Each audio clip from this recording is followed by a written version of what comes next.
We will still be focusing on OmniChannel, but today we'll talk a little bit about how to keep customer at the center of your OmniChannel world. Now, we as companies often think of individual channels. However, what we know that consumers don't see it that way. They see you as a company, and they expect you to communicate consistently with the right message at the right time on the right platform, whether it is direct mail for some to digital channels, you name it. But that's how they see it. And more consumers are more empowered, and they want to fully control their entire buying experience with you as a company. So today we'll be focusing on that. So before we dive into our questions, I would love to get some introductions from the panelists. Hi, thanks for having me. I'm Erin Condon from the CVS Health Organization, and I lead our front store and omnichannel marketing teams for our retail business. That's our team. The whole front row of support here. Hi, I'm Stacey Renfro. I'm with The Vitamin Shop, and I am our Chief Digital and Customer Experience Officer. Sharon, I need a shout out. They got the whole front row. Hi, everybody. My name is Jessica Davidof, and I'm the CEO of State Bags, which is a backpack and accessories company for men, women, and kids with a give back component of our business. Hi, I'm Jason Roussos, SVP of Strategy at Lucent. We do digital marketing consulting. My role is head up our technology team and also help our clients really understand how channels are working together. Okay, great. So let's dive in. Let's talk a little bit about this concept is that customers now want to be more and more in control of the way that they buy products from you.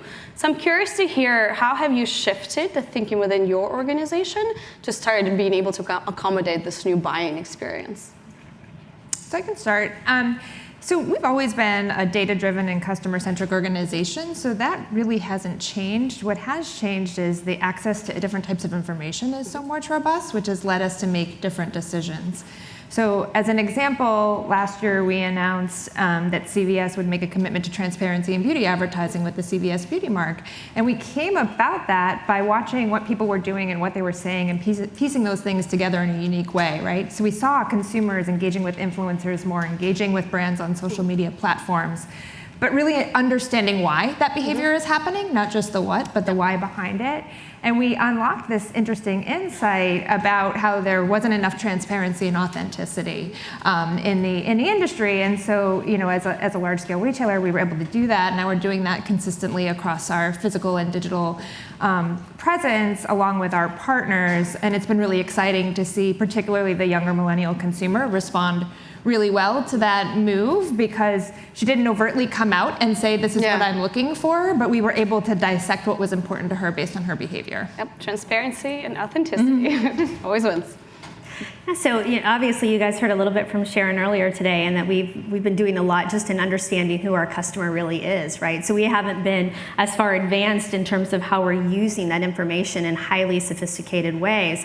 But what we have done that is really important, I think, is sometimes we forget the simple things to really instill in the organization, and that did everybody really know who your real customer is? There are times we were trying to be everything to everyone, which is really difficult. So we've really sort of created these snack bites, if you will, for different parts of the organization, where it's really helpful for everybody to understand who the customer is. The other thing is the customer in a lot of organizations, it's sort of KPI'd and looked at as one area of responsibility. Who's responsible for the customer? We've really made everybody responsible for the customer. So we have our entire organization has a KPI around customer, whether it is our total customer count or more of a service metric. So having that consistent accountability, regardless of your role in the company, has really helped. For me, I actually took over as CEO of State Bags last May, and my previous background was in technology. So I had been a founder and CEO of a tech startup, and we were just 100% focused on data. And when I took over State Bags, which is a fashion company, what was so interesting to me is that they'd seen tremendous growth without really accessing any data. So I looked at that as a huge opportunity and kind of dove into everything. And one of the first things I did was defining who our customer was. And what was really shocking for the team is realizing that it wasn't necessarily a young millennial. Our average customer is a mom who's 36. And she discovers us by buying backpacks for her kids kids, and then she then discovers subsequently that we have really amazing women's products and products for, the whole family. And so that was definitely really interesting for us. And then also in doing a lot of user surveying and customer surveying, we realized that there was a little bit of wiggle room that we had with pricing, and that people would be willing to pay more, but one of their biggest concerns was sustainability. And so now we've just created a 5-year plan to be 100% sustainable in terms of the materials, our packaging, and our impact on the environment and the factories that we work with. And so that was really insightful, and just learning about who our customers are and what matters to them, and hopefully being able to deliver on various aspects that delight them. One thing that we've seen, we manage ad spend for clients across many different industries. And one of the things, especially over the last 3 to 5 years, that we've seen as there's been consolidation in where you advertise, so big three, Amazon, Facebook, Google, there tends to be an oversaturation of how you're exposing your ads to your customers, which actually leads to a negative, either an overspend, and essentially you're reacquiring the customer you already have. And so it seems like basically we're looking at these lower funnel channels, and that's all we're looking at. So one of the things that we're trying to really do is help our customers understand how are your clients working across channel, and integrating additional data points to basically not oversaturate how you're reaching them. In addition, introducing other aspects such as product margin, lifetime value into your advertising campaigns, just because we see so much, again, overspend in areas where you're getting data and underspend in areas where you're not getting data. So I think that's going to be a trend that we see moving forward, is how do we not just bombard our existing customers with the same messages, and really be more deliberate with that message. Mm-hmm. Great, thank you. One thing I would love to talk a little bit, in slightly switching gears, is journey mapping. We actually heard from some of the earlier folks about that. One, it's kind of interesting because a lot of established companies have done their journey mapping a long time ago. Sometimes they don't revisit it, yet technology has changed, consumers have changed. So I'm curious to hear, one, how often do you do journey mapping? Is it a nice to have? It is a must have? What are your thoughts on journey mapping? It's a really good question, and you're right. Particularly, in our case, as a large established retailer with a loyal customer base that has been with us for a long time, it's really important to understand that trip missions change and how those purchase journeys change over time, right? Because when you're launching new products and services, it's becoming a more fundamental piece, and so we're really good at that. And what we're trying to do more of is really understanding like macroeconomic shifts in behavior that drive changes in journeys. So as a tactical example, right, consumers are becoming more aware about what's in the products that they buy and that they put in and on their body, and it's becoming more important whether what's inside or what's not inside those products. And so how is that impacting how she's buying those, right, inside our stores and our digital e-commerce experience as well. So that's just a tactical example of how we are reshaping that journey based on how she's buying in a different way. But it is sometimes challenging to remind yourself to go back and revisit some of those established trip missions particularly. Absolutely. Yeah, I would sort of add in, like, there's no doubt, I think if anyone says, oh, we do it all the time, right? But one of the things that we've started doing a lot more sort of mapping and journey mapping around is actually the associate, right, as your customer, because I think that's one of the steps that's been left out a lot in the journey mapping, is what happens then when you're in store and you work for 15 hours a week and you're a part-time associate, and how does that experience interact with you, and what do you do? So that's just an element. What Sharon mentioned, our launch of Only Me, by the way, another plug for that, go to Only Me today. That was a big one, where it's this very digital native shopping experience, but yet we wanted our stores to be really integrated in it. And so then that training and the experience that they provide is equally as important. So we did a ton of journey mapping when I came on board. To obviously, first we discovered who the customers were, and then we really focused on their journeys to finding state, and that was actually really helpful to shift a lot of our marketing spend, because we were spending a ton of money on very, very young, trendy millennial influencers, and that's not necessarily who our customer was following, and we were doing a lot of gifting for festivals, and the 36-year-old mom is not going to Coachella. So it was really interesting to understand. So we did a lot of that, and then afterwards we kind of looked at the journey through their first purchase into repeat, and we're doing a ton of work now using the data from the journey mapping on retention marketing, and it's been really effective for us. Yeah, and Jessica, maybe just a quick follow-up question to you on that, since you recently did it. Oh, yeah. What did you use? How did you do it? Right, especially for a lot of maybe customers here that are starting to think about that, but they might not know, well, how do you exactly do it? Where do I start? Is it like a whiteboard, right? What data maybe that you've been using? Yeah, I mean, we did it kind of organically on our own. So we were doing a lot of whiteboarding, and then we just kind of created our own whiteboarding session of questions that we wanted to answer. So, how are people coming to us? We kind of poured through our Google Analytics, and this was not like a day. This was a multi-month kind of focused project with a lot of team members.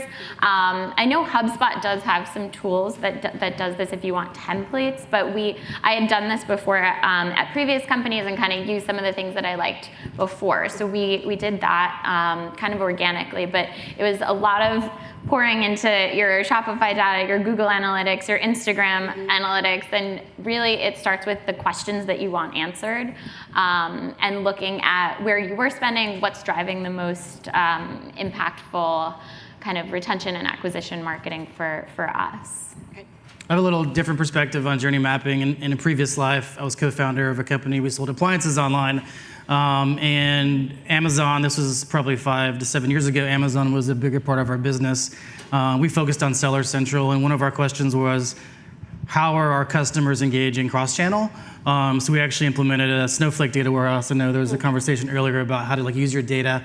So we were able to suck in our Seller Central data, combine it with our web data, and actually see 25% of our customers were actually buying cross-channel.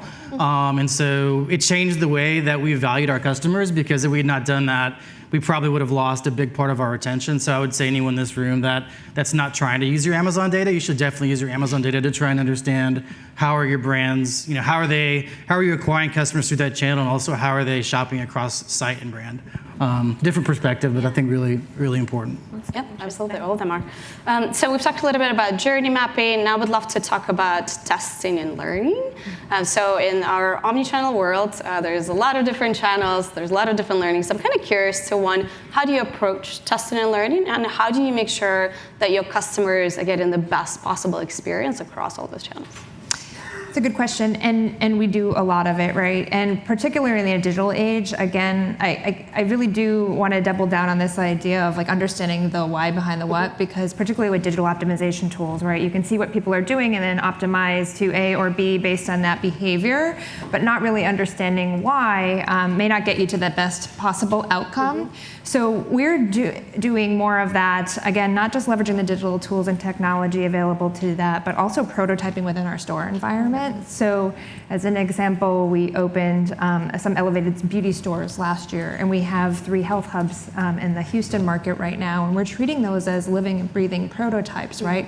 So understanding the shopper journey, bringing customers in every month and saying, okay, are we getting it right? What should we tweak and what should we potentially transform, as opposed to, okay, we learned once, we learned on the upfront, you build it and then you wait. So there's a lot of power, but doing that continuous learning is something that we have to really commit to. And like I said, not just understand that, well, shoppers are doing this, let's just go here, understanding why, because you might get to a different place.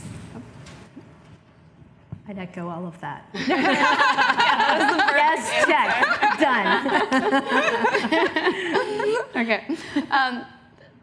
That was great. We were ready for the next question. One thing that I like to do always is spend a lot of time reflecting back on some of the things that might not have gone so well for us in the past. And I'm curious to hear, and I really appreciate transparency and honesty, is maybe what are the things where your organization struggled in the past to put a customer first?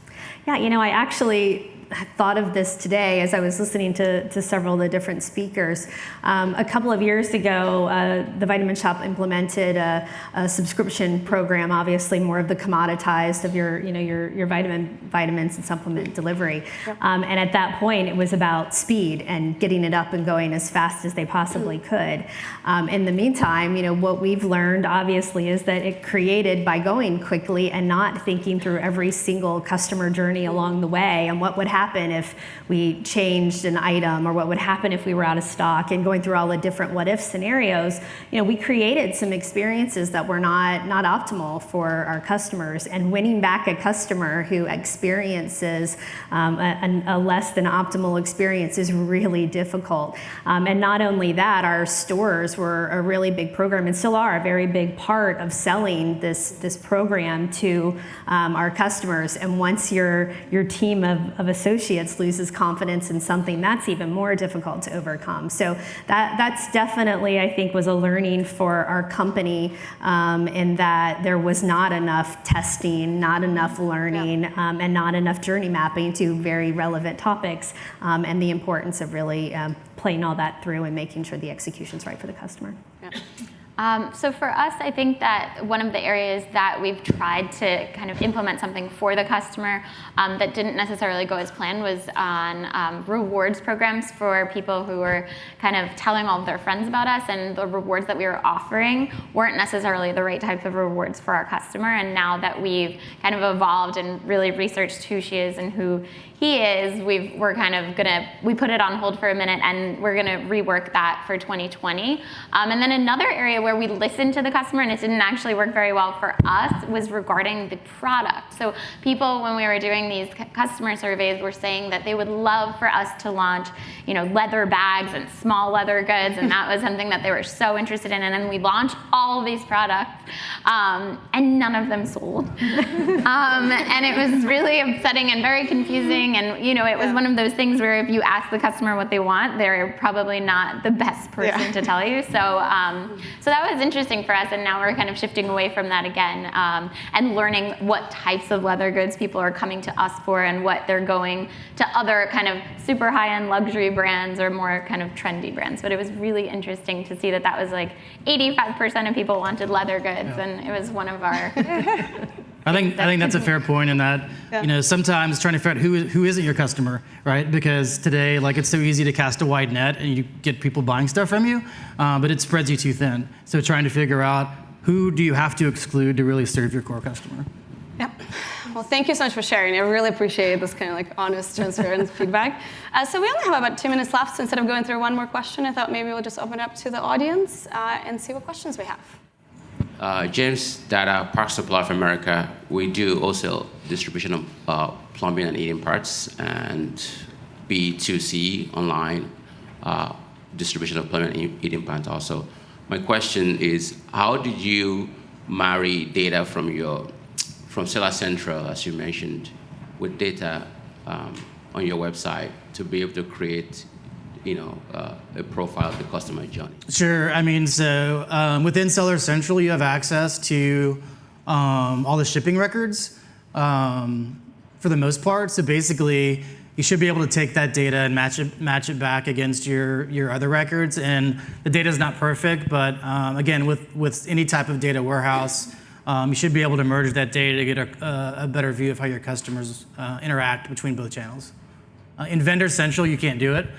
Because Amazon controls the customer. So the advantage of Seller Central versus Vendor Central is you have, at least for the time being, we'll see how long it lasts, you do have additional information. You don't get email address, but phone, shipping address, things like that. So take that, match it back against your customer base, and you should get a pretty good profile. Yep. Question here? Bobby Furlow, Bluecore. My question is for Stacey. So you and Sharon talked a lot today about being customer obsessed and kind of going through a transformation internally as well as externally. Mm-hmm. So my question would be from a digital component, this year going into next, what are the top initiatives that your team is driving to kind of bring that home? Yeah, it was actually the very first item on Sharon's list there was personalization. We believe wholeheartedly, and I know it's such a generic term because everyone's saying it and everybody wants to do it, but we believe wholeheartedly in the health and wellness space more than anything. It's something that you're putting in your body, and in addition to something you're putting in your body, your needs are so different than your neighbors. And so that having that truly personalized experience of what your solution is, as well as our products. We believe it can be not just about the person, but about the product. So without a doubt, it is everything personalization, and I think that's a really big unlock in this category. All right, I think that is it. Well, thank you so much. This is a very lovely panel. Thank you. Yeah, thank you.